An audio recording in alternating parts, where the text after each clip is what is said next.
On the cusp, in the car. Here I am on I-65, riding it in my little Corolla, heading north. Just finished up my gig at the Nashville Palace. There at the Nashville Palace, I played a late night, Saturday night into Sunday morning shift, we call them. Picked up a shift. That's what they say down here. Today I got a text message from the manager, the lady who books it, and she asked me to come out there and fill in for whoever was booked originally. I guess they couldn't be there. I don't know who it was, but anyway, I went over there, and me and my buddy Jerry Webb, it's a full band slot. So to be honest with you, I was kind of nervous. Saturday night, 10 p.m. to 2 a.m. Oh my gosh, that's the busy time, and I don't have a full band, and we're following a full band. Pam Miller Band, she's great. So she's got this great country band, and then here I show up, just a guitar, and there's Jerry on his guitar, and we're just like, we don't have a drummer, we don't have bass, there's dancers in the crowd. They're going to get, if you know anything about being at like a honky-tonk with dancers, they like that drum, that snap of the snare. They like that. They like to dance to that, boot, scoot, and boogie. And here I am just playing rhythm guitar. It's not that they can't dance to what we're doing, but it's a lot harder. So I get a little bit of anxiousness in those situations sometimes because I'm like, man, I'm an imposter.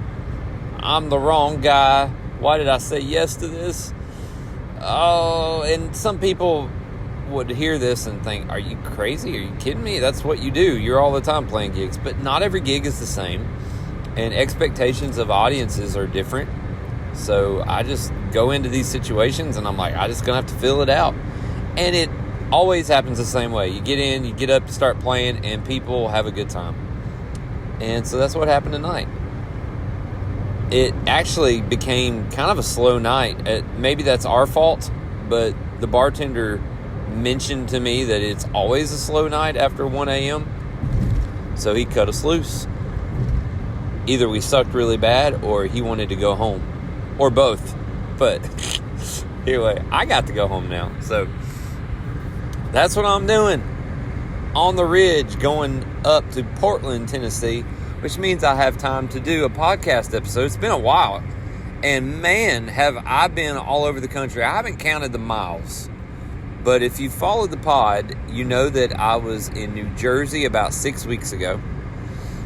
And then we came back from New Jersey. And then within about a week and a half, we went to Florida. And we had 2 weekends of shows down in Florida in early, mid-October. Then we went from Florida. So, we played, oh my gosh, I got to talk about this. So, we played the National Anthem there at the Arcadia Rodeo. I never did a follow-up to the Arcadia Rodeo. And this was wild. So, we played 2 days before the rodeo out in this area outside the stadium where we just kind of play for audiences as they come in. Now, thousands of people come into the rodeo, and I believe this Sunday afternoon there were around 4,000 tickets sold. So they were in there. But we end up playing for maybe a couple hundred as they come by our tent where we're playing outside. And this particular Sunday, there was a bit of pressure. We were under the gun because we finished the rodeo. We finished our gig. The rodeo begins on the inside, but we tear down so we can load up in the truck, and we've got a boogie because we got to be in Montana in 5 days, and we got to drive there. So I'm pulling a big trailer. All this stuff is going on, and I'm like in my head, like I got to load out. So while we're loading out and tearing down, somebody says, hey, the National Anthem singer can't make it. Can y'all do it? And at the time I was like that's an hour from now. We got to go in there. We got to put our clothes back, our show clothes on, and the kids are starving. So we're thinking through this. And of course I just said, absolutely we can. But I'm thinking in my head oh man, we got all this stuff. But I'm still fired up. We're going to go do the National Anthem.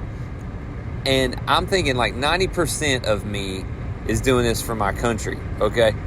And 10% of me is like, this kind of pumps up my tires a little bit that we're going to go in there and play for all these people. So we go in, we like walk in where the horses go in the rodeo, where the dirt is. And if you've seen the video, so I'll tell you how that happened. We walk into this gated area that's nothing but dirt. We're like in a stall where horses would be. And I've just got my guitar, and I don't know why, because they told me we've got one microphone. Can y'all share that? And we're like, sure, that's fine, you know, and we don't want to be high maintenance. Actually, we need 2 microphones, and I need a plug for my guitar, and I need this, and I need, you know, they don't have that stuff. So they're just like, we got one mic. Okay. So we're in this little stall area. They have a presentation. A guy says the prayer, by the way, an incredibly moving prayer to our Lord and Savior in the middle of this rodeo. I mean, it's an honor to be a part of this thing. And I start getting a little bit emotional because I'm like, man, this is just God-fearing, America-loving. These are like the greatest people. I love this whole experience. And me and Amy, we just did the National Anthem maybe 2 months ago. We were hired to play a racetrack. And 3 races happened. And before each race, we had to do some country music and then sing the National Anthem. And we had never really done that too often. So we'd gotten a little bit of practice at this racetrack. But now we got no practice, really, because we're standing in, it's time, you know. And so it's like, well, here we go. But thank God we got to do it a couple months earlier. So Amy walks out there, I walk out with her, and it's our turn to start. And I said, Amy, you sing into the mic. I will be off mic, and I will support you. I'll sing the melody just loud and clear, but I want it to pick up your voice. You know, she's got the pretty voice. So she gets out there. I'm standing next to her. I hit the guitar chord so we know what key we're in. And she goes, oh, say, can you say? Okay, so she starts singing it. I ain't gonna sing it. And I'm off mic singing it. And I'm thinking, in case something happens and she forgets the lyrics, or vice versa, at least we're both singing the melody. Well, then she gets to that part. Oh, say, does that star-spangled banner yet wave?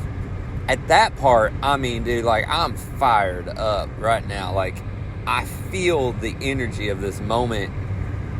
My heart is swelling with pride over how incredible my wife is doing. And, I mean, I got to jump on the harmony now. Like, I'm going for it. I don't even know if it's the right harmony. I'm just going for it. It might be too high. That's all right. And I jump on that harmony, and I'm way off mic, kind of hollering it out. And she's singing, nailing this thing. And home of the brave. And everybody just cheers. And it's this roar. And it's like the loudest roar I've ever heard. I mean, for us. You know what I mean? It's not for us. It's for the National Anthem. It's for America. We know it's not for us. I'm not saying that. But I got to tell you, when we ran out of there, I was like, dude, like, okay. Now it's like switched. It's like it was 90% for my country, and now it's like 70% pumping my tires and firing me up, and like 30% service to my country. Like it really swung. I'm sorry to admit it. I was so fired up that I was like, I wanted to go out there and do it again and be like, thank you. But of course, that's not what it was all about, and I didn't do that. But man, it was amazing. So she did a great job. And my kids were with us, so we were like trying to get them to be still and be quiet, which usually ain't a problem, but they'd already done that for 3 hours that day. And my daughter is 6, my son is 9. They're fine, they can sit still and be quiet, but there's nowhere to sit in that barn stall. And I'm thinking they're gonna stand there and watch them get in an argument or something. And so I handed them my phone and Aria. We handed my son my phone and Aria the other phone, and we said, hey, why don't y'all video this? And that distracts them. Well, Aria did video it pretty good. Avery did too, although he's got his thumb in it a few times. Aria didn't, believe it or not. So that's the video we ended up posting. So that's the story about how we ended up doing the National Anthem at Arcadia. So now it's slam everything in the truck and take off and drive to Nashville. We got to Nashville the next day. And then Tuesday, the day after we got home, I mean, we weren't even home 12 hours. We got back in the truck and made our way to Montana. And it went from 80 degrees Wednesday in South Dakota, well, Missouri, Nebraska, South Dakota. All of a sudden, it was -1. And I was driving into a snowstorm. Now, down in Florida, it was like 90. Now it's -1, and I'm driving into a snowstorm a few days later. Unbelievable weather change. Parts of the camper were falling apart. Everything was happening. We finally got to Montana Friday, right before the private event that we were hired to do. Played the event, made our way back, and we visited some friends in Boulder, Colorado. Enough of all that. We got home, and I got home yesterday. So I've put on so many miles, I ain't even counted. I got no idea. Probably put on a few pounds too. I ate some cheeseburgers. I ain't gonna lie. Drank some Coca-Colas while I was gone. But I get home, and here I am back tonight playing a gig in Nashville. And tomorrow is Sunday, and I'm gonna make it to church in the morning, and I'm excited about that. So look, there was a story at the end of the last podcast that I promised I would tell. And it is the story of where I learned the phrase, "This is bullshit." And I did not cuss just now. There's so many jobs I've done over the years. Obviously, as a musician, I'm one of those guys. You know, I'm going to end up working 20 jobs over all these years. One job I had before I moved to Nashville was I worked for my cousin, Scott Gendelsberger, and we installed security systems and cameras in gas stations and restaurants. I mean, one time we went to, I think it was Robbinsville, however you say that, North Carolina, up in the mountains, and we installed cameras in the McDonald's up there. I remember that was fun because they gave us food throughout the day. But this other time, we went over to a Raceway gas station in the mountains of North Carolina, right off Interstate 40. I could take you right to it. I believe it's exit 100 or 99, so somewhere over in there. And there was a feller named Ahmed that ran the Raceway. So for a few days, we had to work there. I mean, you got to install like 12 cameras or whatever, you know. So we installed all these cameras outside, and now we got to install the ones inside. So we're up on these ladders with our heads in the ceiling tiles. And throughout the last few days, Ahmed has been incredibly friendly. He's been saying things like, "Can I get you a drink? Would you like a drink at all? And, you know, I'll get you a refill." And he's just been very, very nice. So we got our heads up in the ceiling tiles, and this other lady is kind of like a redneck mountain lady, works there at the gas station. And I'm coming off on off the interstate ramp. You can hear it slowing down. But this redneck lady decides to quit. And again, our heads are up in the ceiling. We can't really see what's going on, but we hear this conversation. She says, "I quit. I'm out. I'm done." And this guy who's been so nice and kind to us, he says, "What do you mean?" And she says, "I'm just done. I quit." He says, "This is bullshit." And she says, "I don't care. I've had it." And he says, "This is fucking bullshit." And she's like, "I'm going to tell you right now, I want my check. I want my check before I walk out the door." He says, "This is fucking bullshit." And he just keeps raising his voice, and we're like falling out of the rafters at this point, trying not to. And I can see my cousin down there sticking his head up through a rafter. The light from the floor is shining up on his chin, you know. He's laughing over there, and I'm laughing. And he's just like, "Fuck you!" And I think he even said, "Fuck you on the horse you rode in on," as she went out the door. I mean, that was just unbelievable. So look, ever since then, me and my cousin, we drove away from there, and we basically said, this is bullshit to each other all the time.